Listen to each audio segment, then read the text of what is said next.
Thank you, Mr. Chairman. On October 22nd, 2020, just 2 weeks before the most important election we have, election for President of the United States, then candidate Biden said regarding his son's dealings with foreign companies, quote, "Nothing was unethical.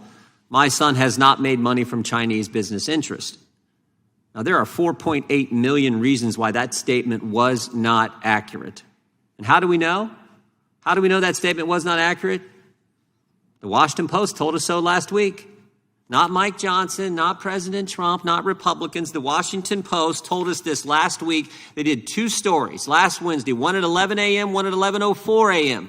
2 8-page stories, 4 minutes apart, confirming what we already knew. The laptop was real. The eyewitness was real. The emails were real. The only thing fake 18 months ago in the run-up to the presidential election was the news. I find that amazing. 2 8-page stories, 4 minutes apart, saying the laptop is accurate, all the emails are accurate, saying this from the Washington Post when for 18 months they said, no, it was Russian disinformation. I mean, think about what happened in the run-up to the most important election we have. Big media, big tech, and Democrats all colluded to bury that story. Something I think the American people would have liked to have known a little something about as they went to the polls to elect the commander-in-chief. And they were joined it wasn't just big tech, big media, and Democrats telling us something that wasn't true. They were joined by 51 former intelligence officials who told us it was Russian disinformation. Now think about this. This is funny how the story has changed. First, it wasn't his laptop. Then it was, it was his laptop, but it was Russian disinformation. Then it was, no, it wasn't Russian disinformation, but Joe Biden wasn't involved. And now it was, Joe was involved, but he did nothing wrong. Amazing how that's all changed in 18 months. So I look forward to hearing from our witnesses and figuring out what we can do with the Foreign Agent Registration Act of 1938. Probably does need some changes, something done to it. But the title of today's hearing is Enhancing FARA, the Foreign Agents Registration Act of 1938. How about we just figure out a way to apply it consistently?